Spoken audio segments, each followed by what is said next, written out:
Hey guys, it's Kennedy. It's your girl Kennedy, a whole single, and I'm coming in for this video hot and fresh off the press. First, let me thank all of my subscribers. I love you guys by the gallons. Thank you so much for growing the channel. Feel free to like, share, subscribe if you haven't already, and let other people know what we're doing on this amazing journey of wholeness while we are single. And so today, we're going to be on number 4 of the series that it's up to you. Yes, yeah, it's up to you. And why is it up to you? Because we're not leaving it up to anyone else. We're going to take charge of our lives and our lineage and making sure that if there's anything that needs to be done to secure our futures, to secure the futures of our family, if you're the Abraham of your family, it's up to you. And today we're going to be talking about Deborah. Deborah, yeah, let's go back to the book of Judges. Oh, yeah, Deborah was hardcore. Come on now. And she was a prophetess. And you know, the prophet, we talk about the Isaiah and Jeremiah and all of the prophets. And so, but we also know that God is not a respective person, is a man or a woman, and we are all the sons of the Father. So here we go. We're talking about Deborah. And Deborah is in Judges around, I'll say about the fifth chapter somewhere. I know the Judges 5 and 7 is where they reflected on her role as a national leader and so forth. But I'm not going, I don't hold you long because y'all will click pass and keep on going. And so I really want you to know that it really is up to you. It's up to you. We say, well, no, I don't have this and I'm not that one and I'm not that boastful or that he's the man, he's the big brother. I'm the baby and the only girl of the family of my generation. I am the only girl, and they're all older than me, and they're all boys, all men, all male. So if I was to be anyone, I would be the Deborah of the family. Okay, I couldn't leave it up to Joseph because Joseph is in his own world and he does his own thing and has his own personality. Middle brother, he's gone on to be with Jesus. My oldest cousin Rodney has his own life, and he's I can't wait on him to do it because he older than me and he don't go to church and he don't serve. So I don't know how that's going to come, but God bless him anyway. But the thing about it today, we're talking about Deborah, and Deborah is a central figure in the book of Judges, chapters 4 and 5. She's uniquely serving as the only female judge and one of the few named prophetesses in the Hebrew Bible. Her story lets us know that she would hold court under a palm tree, and it was the palm of Deborah between Ramah and Bethel, and unlike other judges who were primary military heroes, she performed judicial functions, settling disputes for the Israelites. Are you the one like I used to say that Lionel, my middle brother, he was the one that was like the glue, but he been gone 30 something years.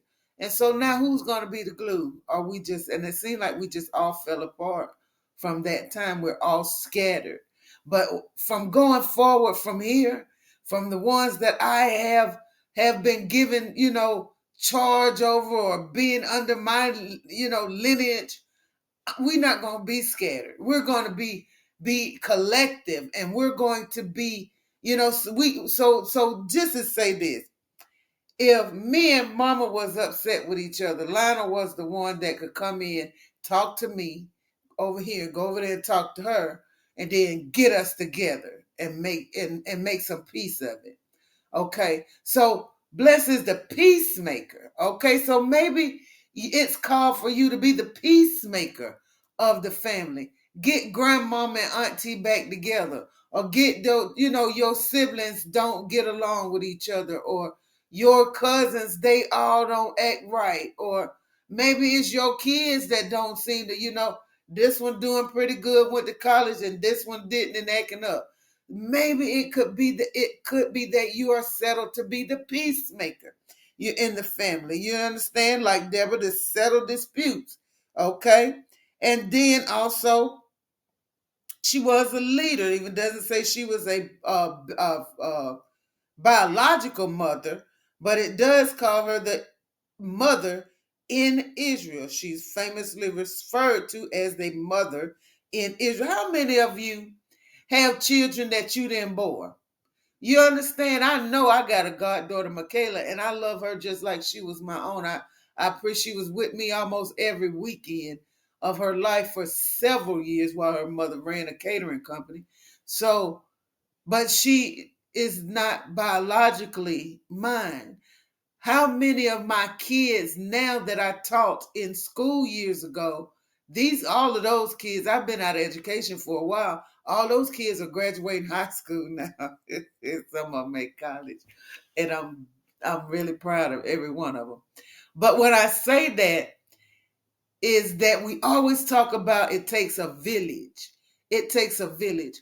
How many kids have you kept babysitted for free for somebody to go to work?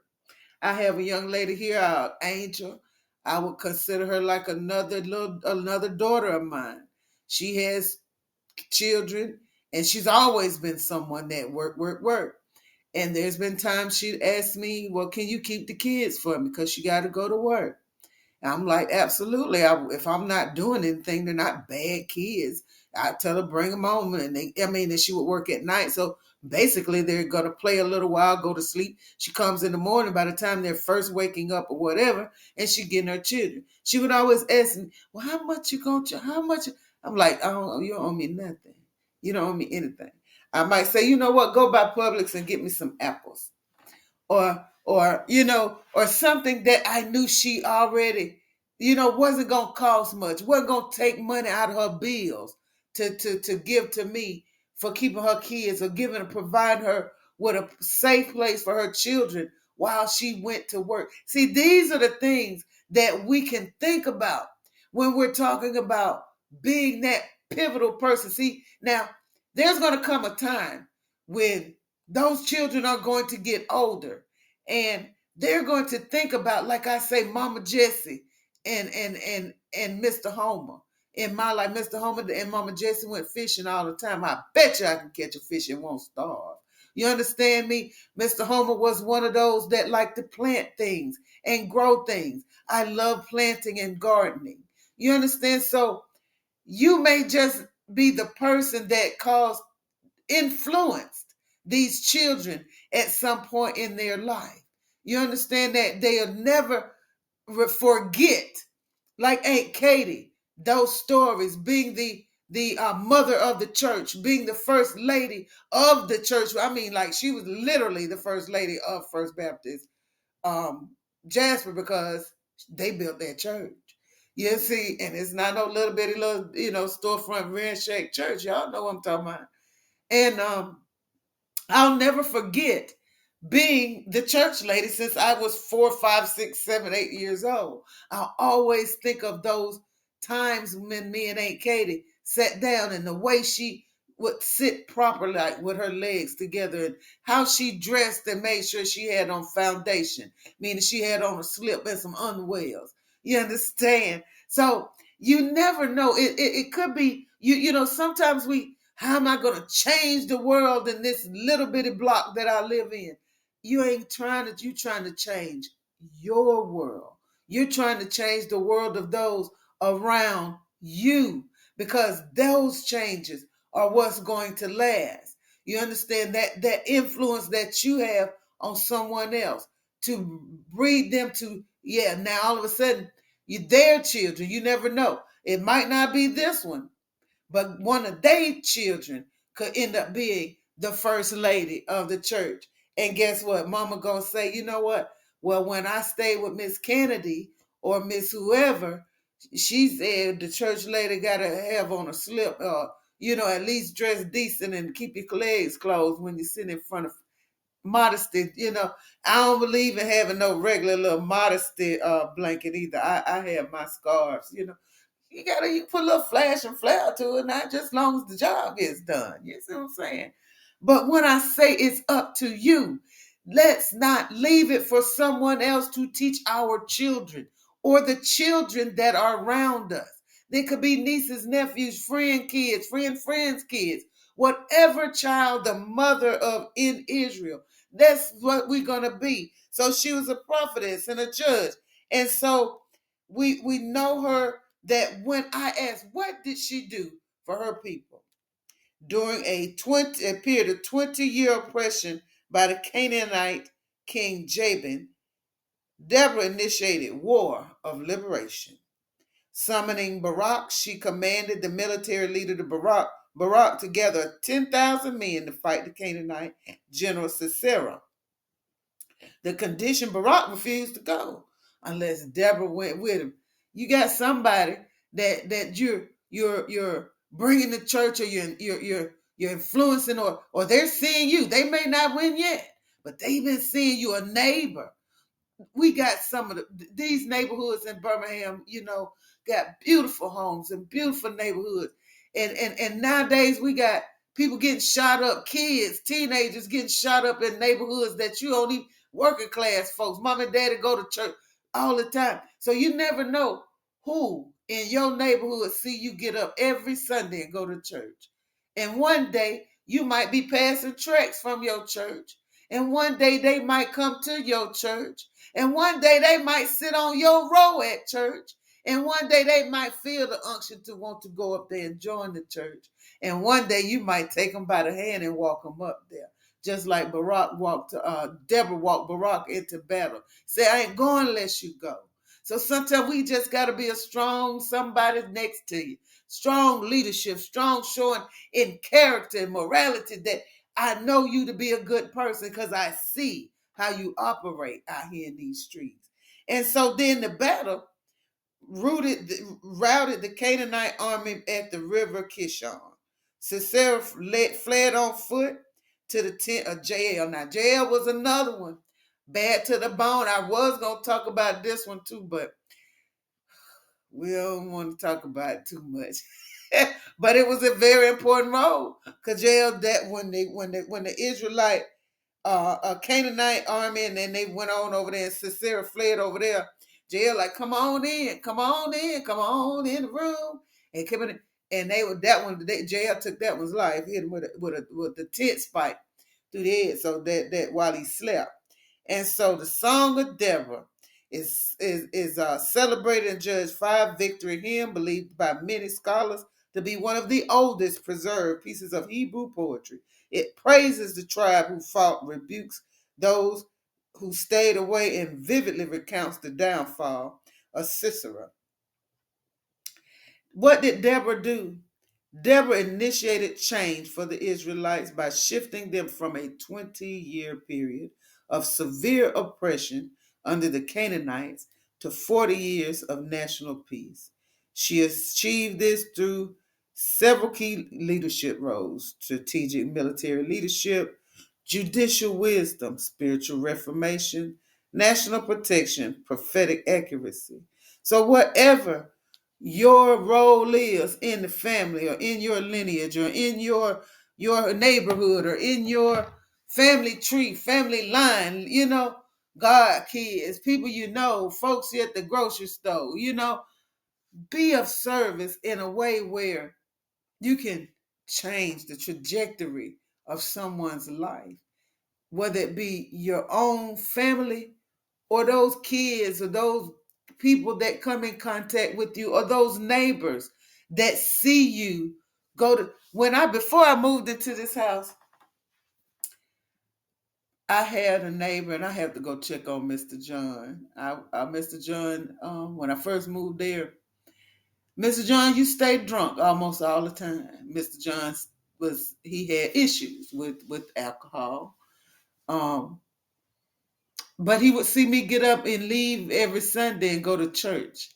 And he would say, Candy, I'm going to go to church with you one day. I'm going to go to church with you one day. And I'm like, all right, Mr. John, you always welcome. You always welcome. And so at some point, his sister came to stay with him for a little while. And she would say to him, I sure miss going to church. I sure want to go to church. So Mr. John told her, well, ask Candy. She go to church all the time. I'm quite sure she wouldn't mind.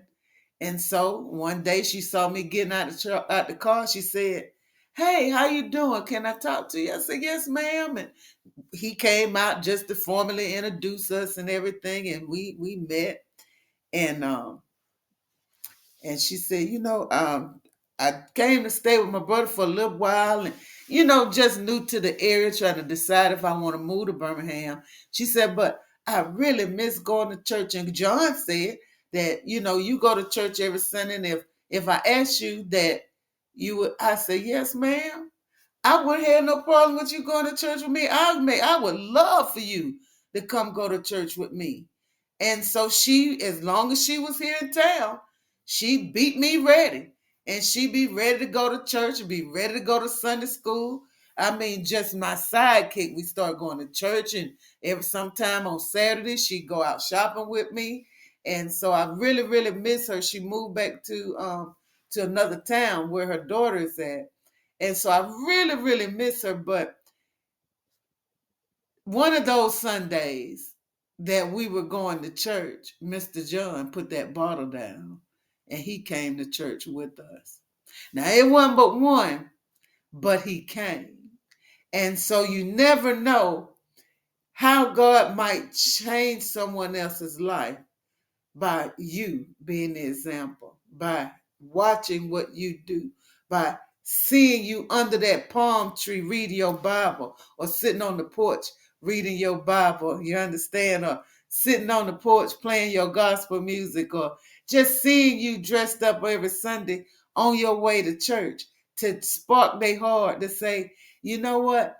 One day I'm going to go. One day I'm going to let this thing right here go long enough to go and serve and be a part of God's house. Go to his house and fellowship with other like believers. Who knows, one day it'll be powerful enough to where he can put it down longer and longer until it's no longer part of his life. So you never know what your part is, or how your Deborah, the Deborah in you, the prophetess, the military leader, the mother in Israel, could change the trajectory of someone's life, their whole life. Whether they are young or older, you don't know what you could do to change that. And guess what? Don't leave it to somebody else to do. It's up to you. It's up to you. Let's go.